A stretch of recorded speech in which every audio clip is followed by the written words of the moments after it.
Sir हम्म, sir एक बार examination में option select कर लिया तो वो अनसिलेक्ट नहीं कर सकते?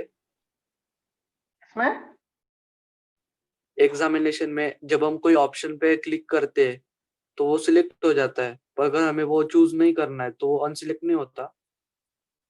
हो जाता है, ऐसा नहीं है। सो मैं तो ट्राई करता हूँ, होता ही नहीं है वो अनसिलेक्ट। किस नीचे प्लेटफॉर्म क्रॉस पर? का ऑप्शन होता है। क्लियर रिस्पॉन्स का नीचे। हाँ सर, वो अनसिलेक्ट नहीं होता, क्लियर रिस्पॉन्स करना पड़ता है और बाद में save and next. Clear response करके फिर से सिलेक्ट कर लो, यही ना? हाँ सर। और उसके तो बाद वही बात save हो गई and ना वो next तो। करके देगा। तुम वैसे किस प्लेटफॉर्म की बात कर रहे हो ईशान, पहले तो मुझे बताओ। सर वो रेजोनेंस का ऑफिशियल वाला। हाँ तो उसमें जैसा बता रहे हैं, क्लियर करके फिर दूसरा ऑप्शन सिलेक्ट कर लो। मतलब होता तो है, आई डोंट नो कि एग्जैक्टली क्या वही होता होगा, क्योंकि मैंने टेस्ट, मुझे ध्यान नहीं है कि कौन सा क्या होता है। बट फाइनल आईआईटी में भी ऐसा नहीं कि एक बार सिलेक्ट कर लिया तो ड्यूरिंग द एग्जाम उसे चेंज नहीं कर सकते हैं, डेफिनेटली हम कर सकते हैं सबमिट करने के पहले।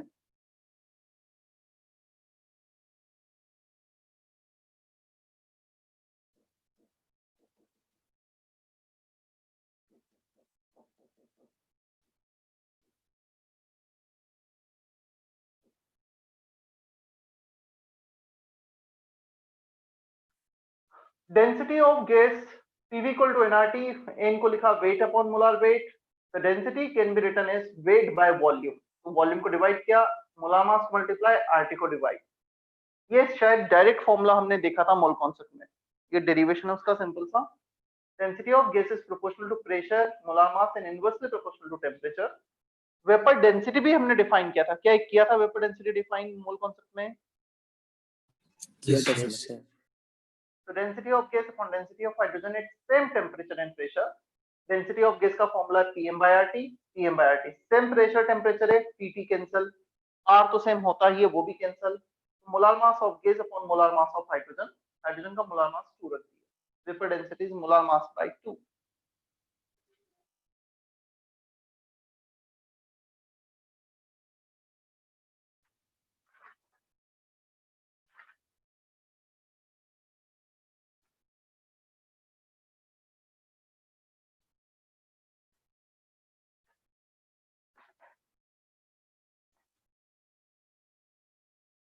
A15 एक्सरसाइज 1 पार्ट 2 अभी करो क्वेश्चन, और जस्ट क्वेश्चन पढ़ के ही आंसर बता सकते हो, you don't need to solve anything.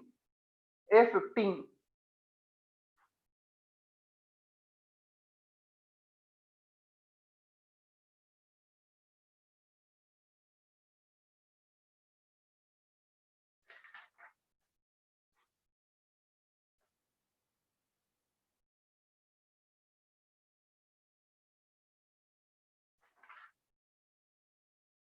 STP। A15 in which case the density is highest. Density is proportional to pressure and inversely proportional to temperature. Molar mass के बारे में कोई इंफॉर्मेशन नहीं है, मतलब मोलर मास बेसिकली फिक्स है, neon दे रखा है हमें, मोलर मास इज फिक्स, वो तो चेंज होगा नहीं। जितना ज्यादा प्रेशर, जितना कम टेम्परेचर, उतनी ज्यादा डेंसिटी। तो बेसिकली हाईएस्ट प्रेशर दिखा है मुझे बी और डी ऑप्शन में। बी और डी ऑप्शन से किसमें टेम्परेचर सबसे कम है? B option. B option maximum pressure lowest temperature. Is it okay? सबसे ज्यादा प्रेशर और सबसे कम टेम्परेचर, डेंसिटी सबसे ज्यादा हो गई। Even you can calculate P by T in all the option. यहाँ पे M और R तो कांस्टेंट है, P by T सारे ऑप्शन में कैलकुलेट करके क्रॉस चेक भी कर सकते हो। Is that okay? सर अब मत करो।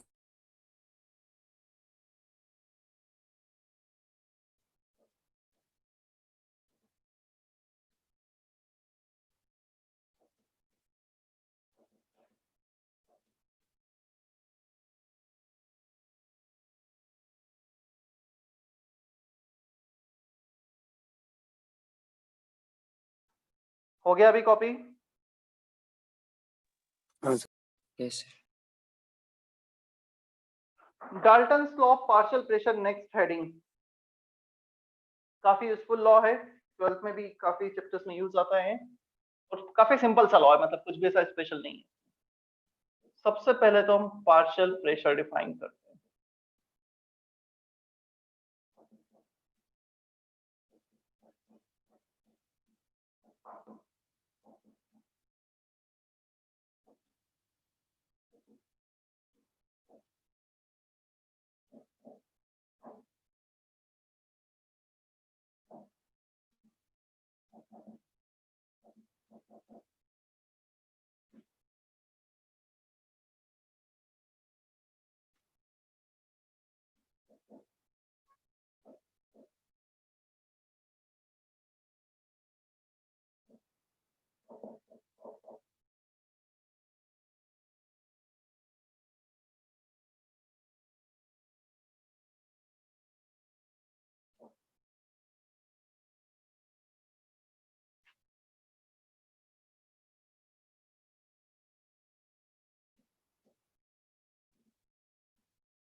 कॉपी कर लो, फिर एक साथ एक्सप्लेन कर रहा हूँ मैं पूरा क्या लिखा है।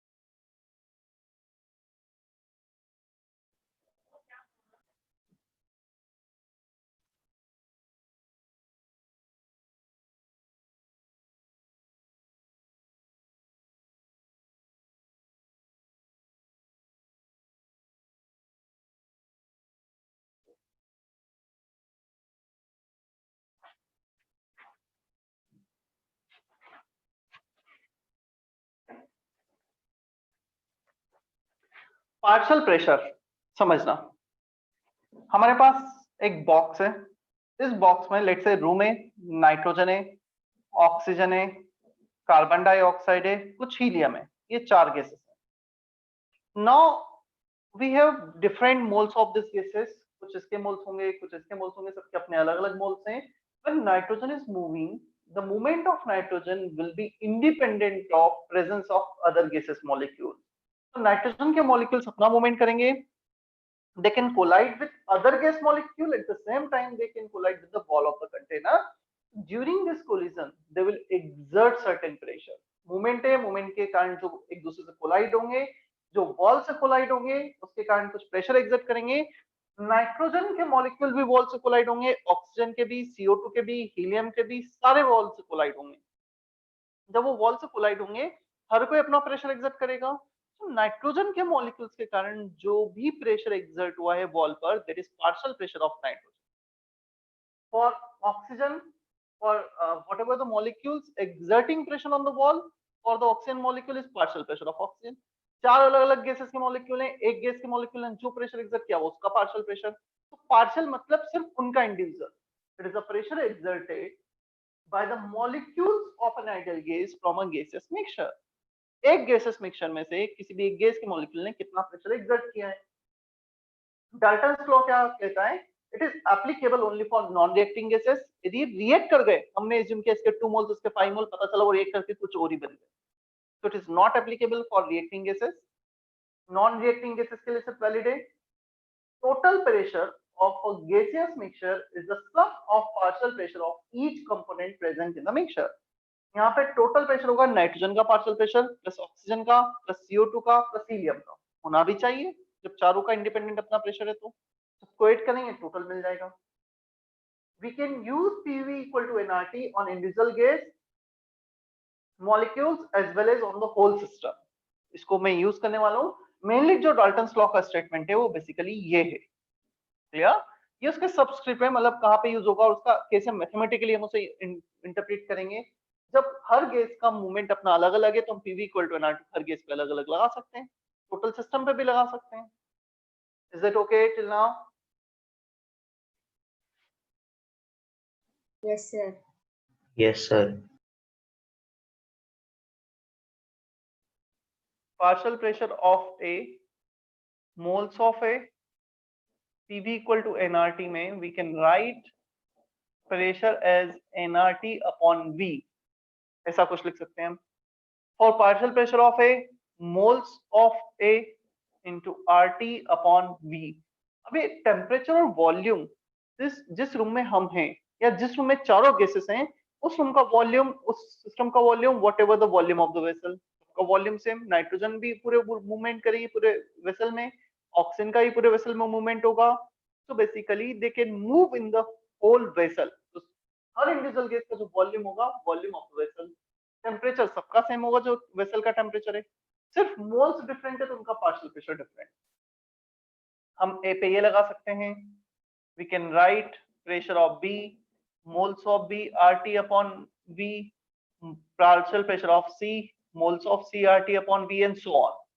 In the same manner, इसको मैं first equation, second, third ऐसे कुछ लिख देते हैं। In the same manner, we can use PV equal to nRT on the total system. Total pressure, total moles, RT upon V, ऐसा लिख सकते हैं हम। यहाँ पे टोटल प्रेशर है तो टोटल मोल्स ले लो, अभी भी ये RT by V तो सेम ही होगा। फोर्थ इक्वेशन, तो यहाँ PV equal to nRT individual gas और टोटल सिस्टम पे लगाया है। क्या ये नीचे का पूरा कॉपी कर लिया है? हाँ sir. Yes, sir.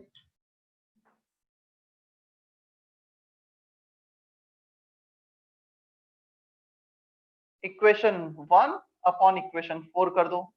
Left side क्या आया? Partial pressure of A upon total pressure, right side moles of A upon total moles, RT upon V, RT upon V cancel हो जाएगा। तो moles of A upon total moles मतलब moles of A upon moles of B plus moles of C, जितने भी gases होंगे।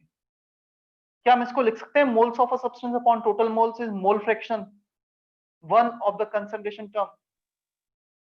क्या यही हमने मोल फ्रैक्शन पढ़ा था? mole fraction of A.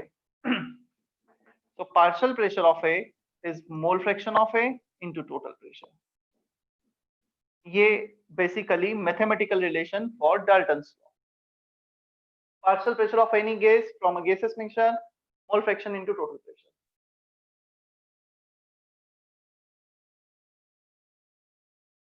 In the same manner, जब तुम 2/4 करोगे तो PB आ जाएगा XB into total pressure. PC आ जाएगा XE into total pressure.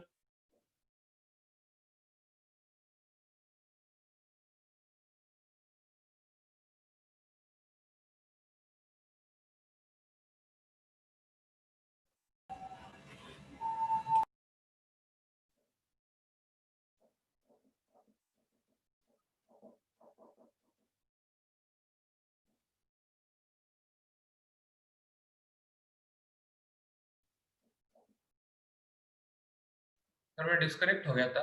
आपने 1/1/4 क्यों किया? S relation derive करने के लिए.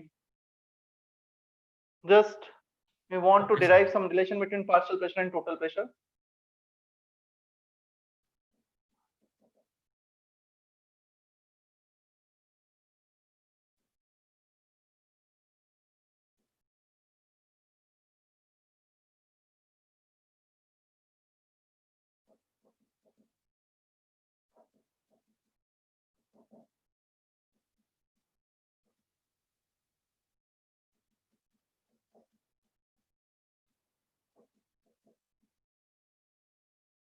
एक एग्जांपल दिया है, क्वेश्चन है, तुम्हें सॉल्व करना है. N2O2 CO2 तीन गैसेस मिक्सचर है, तीनों का अमाउंट दिया है in terms of molecule, in terms of grams, directly moles दिए हैं, total pressure is given, find partial pressure of each gas.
हो गया सर.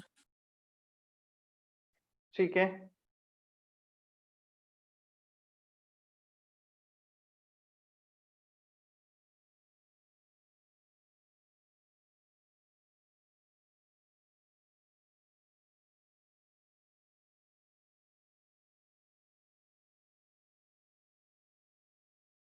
Done sir.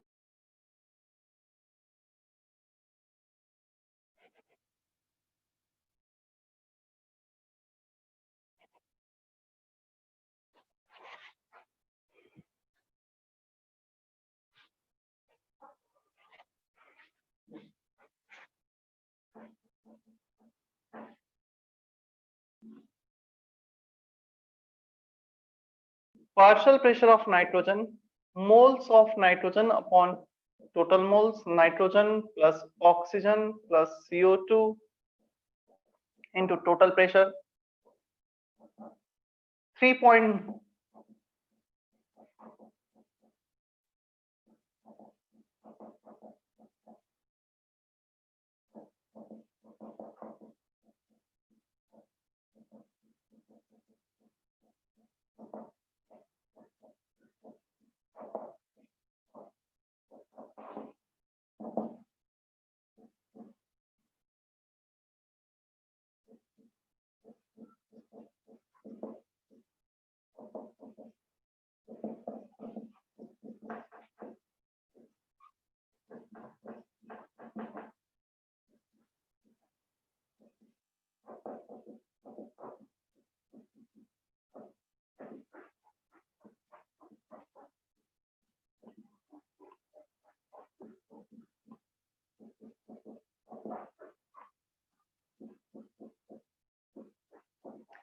चेक करो. बेसिकली मोल कैलकुलेशन था ये. Moles of nitrogen molecules by Avogadro's number, oxygen weight by molar weight, और इसके तो मोल्स डायरेक्टली थे. कुछ डाउट है तो क्लियर करो इसमें भी.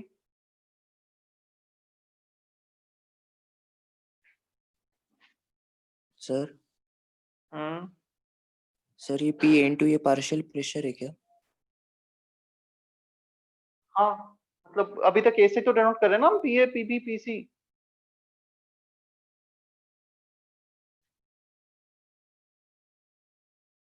ये हमने ऐसा कुछ नहीं डिनोट किया था. फिर ये क्वेश्चन तो तुम्हें यहाँ पे पूछना चाहिए था ना, जब मैंने क्वेश्चन ही दिया था. तुम फिर 5 मिनट से क्या कर रहे थे? नहीं सर, वो Find सॉल्व this हो गया था, distance. बस पूछना था.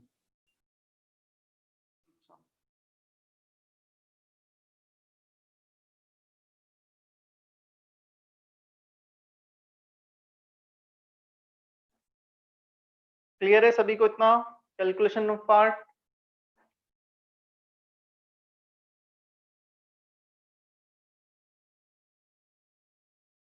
दर्शना क्या नहीं समझ में आया बताओ. दर्शना.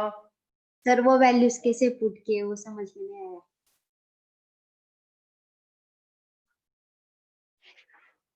हाँ, ये वैल्यूज तो जो दे रखे हैं, सर्कल जो किया था वो दे रखे हैं हमें. क्लियर. नंबर ऑफ मोल्स के लिए हमने फॉर्मूला लिया है number of molecules upon Avogadro's number. यहां पर मतलब ये दोनों सेम ही है. और यहां पर लिया है हमने सेकंड वाले केस में नंबर ऑफ मोल्स के लिए वेट अपॉन मोलार वेट. और ये तो मोल्स दे रखे थे. Number of particles by Avogadro's number, weight by molar weight, number of moles. और यहाँ पे ये बेसिक फॉर्मूला है डाल्टन्स लॉ का. Mole fraction moles of the substance upon total subtraction into total pressure. क्या अभी क्लियर है? Yes sir.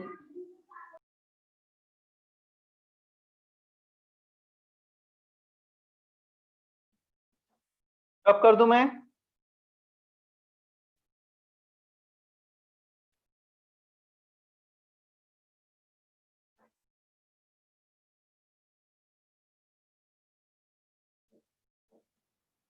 Vapour pressure.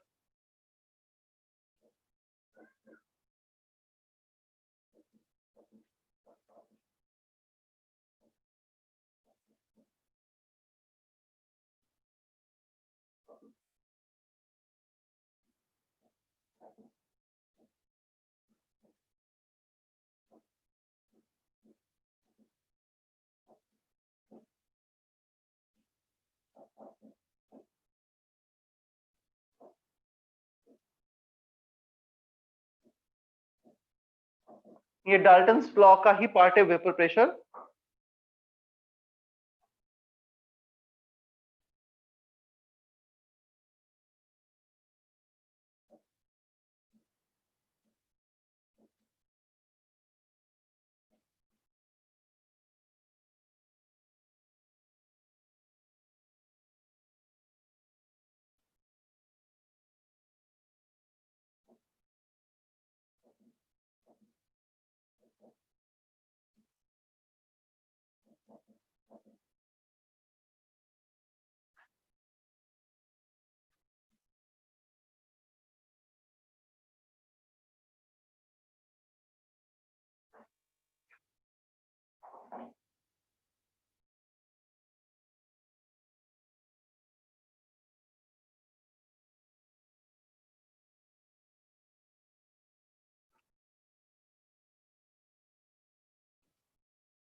चलो 2 मिनट अब बोर्ड पे देखना।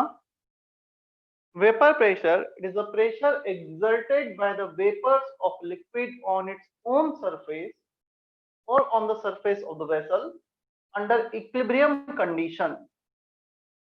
किसी भी लिक्विड की ये टेंडेंसी होती है below it's boiling point. Boiling point है उसके ऊपर तो वो सारा का सारा गैसेस में कन्वर्ट होगा ही, but below boiling point it has tendency to convert into vapour phase. एक सिंपल सा एग्जांपल लें, हम जिस रूम में उस फ्लोर पे हमने पानी डाल दिया, रूम का टेम्परेचर तो 20-25 डिग्री सेल्सियस है, क्या वो पानी कुछ टाइम बाद वेपराइज हो जाएगा? डेफिनेटली वेपराइज हो जाएगा, खत्म हो जाएगा। तो वो जो वेपराइजेशन है बिलो बॉइलिंग पॉइंट हो रहा है।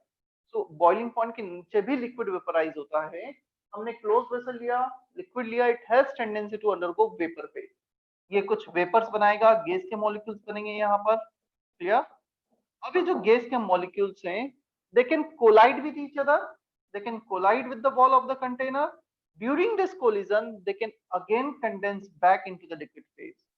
Vaporization भी होगा, condensation भी होगा. The point where the rate of vaporization and the rate of condensation, liquid से vapor में जाने का rate और vapor से liquid में आने का rate same हो जाएगा. That situation is called equilibrium condition, when rate of vaporization is equal to rate of condensation.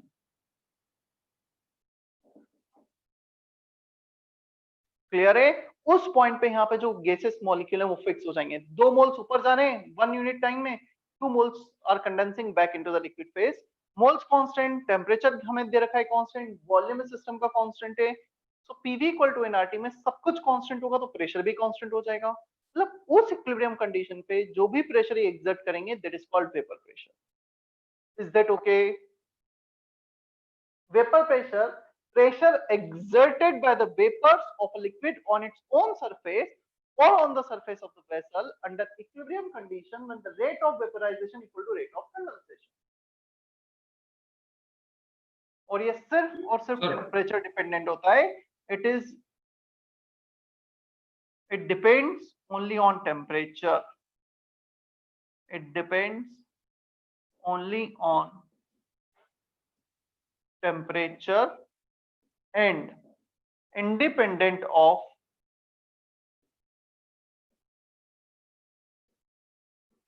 shape, size of the vessel and amount of liquid taken. कितना liquid लिया है उससे भी मैटर नहीं करता है, कैसा शेप है कंटेनर का उससे भी मैटर नहीं करता है, शेप साइज पर मैटर सिर्फ करेगा टेम्परेचर पर।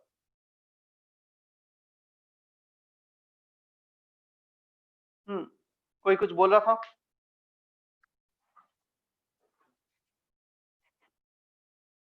सर ये वेसल का अगर लीड ओपन होगा तो टेंडेंसी कम होगी ना वेपर प्रेशर की?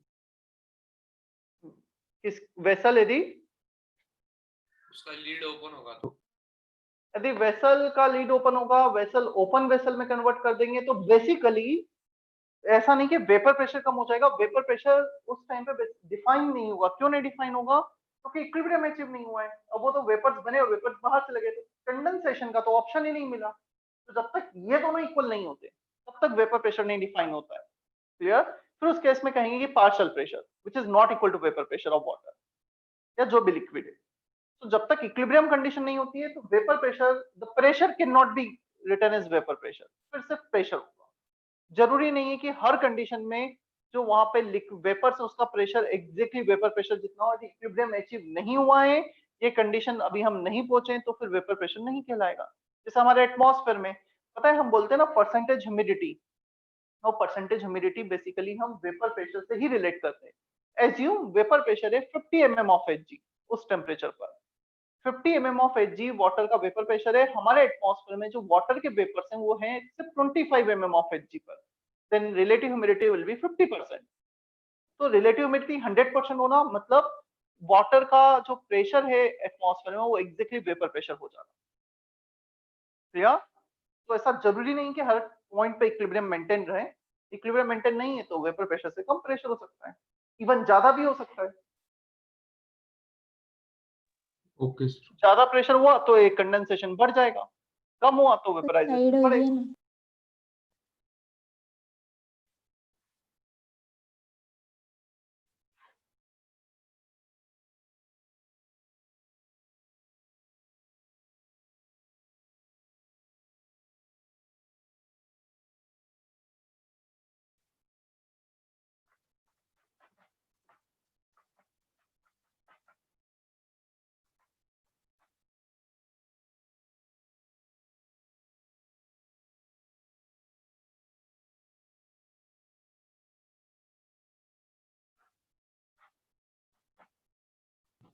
हो गया। ठीक है,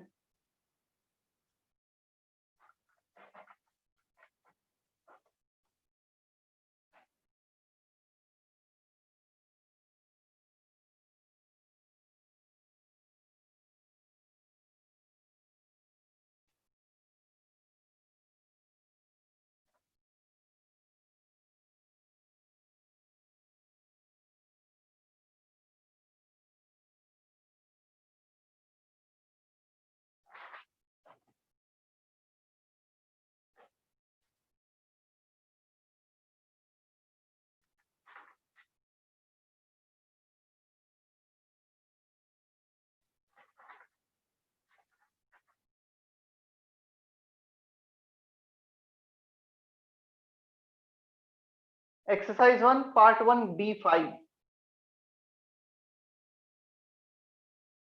एक्सरसाइज 1 पार्ट 1 B5।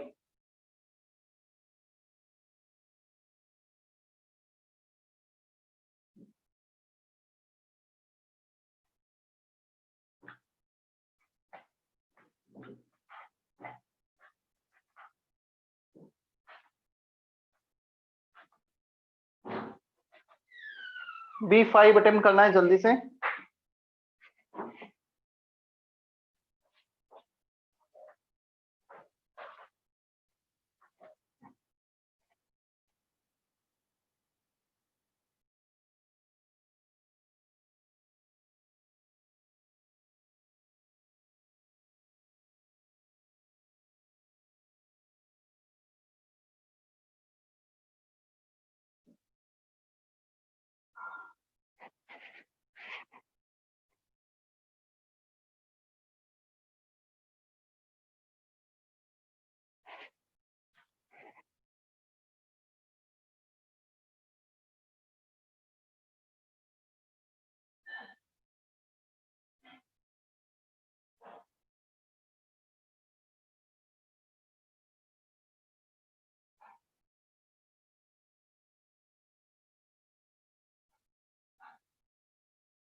देखो B5 हमें उस सिस्टम में कुछ इंफॉर्मेशन ये दे रखी है, partial pressure of SO2 is the sum of this, O2 is 2 times of this. तो एक काम करा, हम एक काम ये करेंगे, O2 के पार्शियल प्रेशर को यहाँ पे रख देंगे 2 times of argon, argon as it is, तो SO2 आ गया 3 टाइम्स ऑफ ऑर्गन, O2 आ गया 2 टाइम्स ऑफ ऑर्गन। अब हमें दोनों पार्शियल प्रेशर, तीनों पार्शियल प्रेशर किसके टर्म्स में पता है? बेसिकली हमें पता है इस ऑर्गन के टर्म्स में। क्या हम ऐसा लिख सकते हैं डाल्टन्स लॉ से, mole fraction equal to partial pressure upon total pressure, SO2 का, O2 का, ऑर्गन का। तो SO2 का partial pressure 3 times of argon, SO2 3 times, O2 2 times, argon as it is, तो ये टोटल 6 आ रहा है। ऑर्गन कैंसिल हो गया, 3/6 1/2। In the same manner O2 और ऑर्गन का भी मोल फ्रैक्शन निकाल लेंगे। क्या यहां तक समझ में आता है ये वाला स्टेप?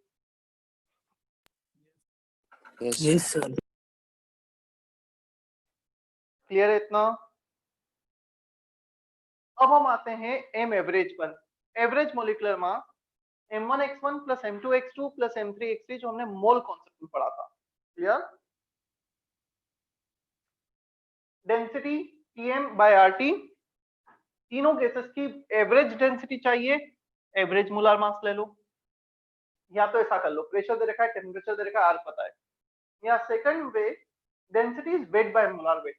हमें एसटीपी कंडीशन दे रखा है, वॉल्यूम में 22.4 लीटर है, इसका मतलब हुआ यहाँ पे 1 मोल गैसेस रहे होगा। 1 mole of gas into average molar mass. This is the weight of gas. Weight को लिखा है n into molar mass. STP condition में 22.4 लीटर. Weight upon volume. दोनों तरीके से कर लो, एक ही आंसर आएगा. कैसे भी जा सकते हो. क्या क्लियर है इतना?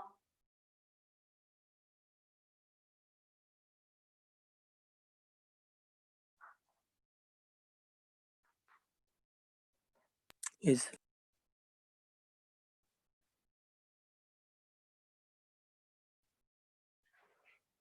होमवर्क में रहेगा section A and section B.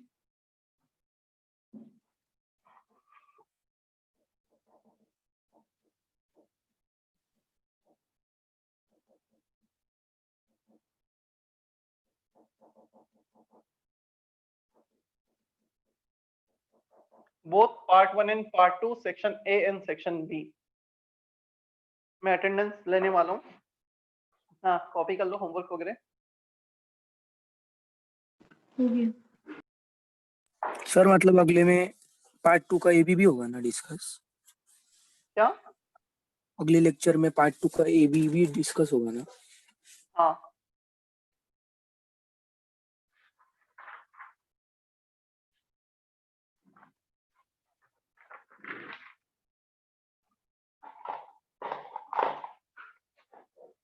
Today is 29th.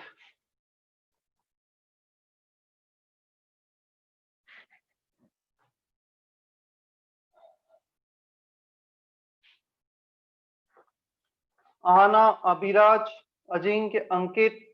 Present, sir. Present, sir. Abhiraj is not there today. Abhiraj is absent.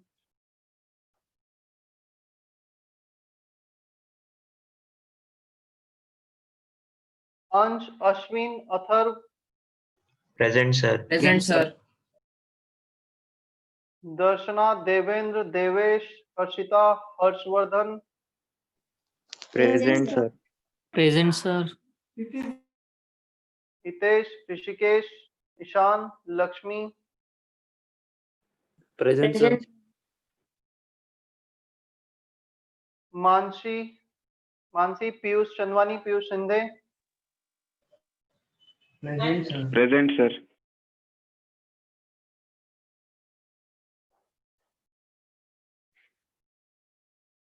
Pranav, Gupta, Prashant, Prem, Present, sir. Sir. Preeti, Ritesh, Rohit, Ruhi, Present, sir. Rushabh,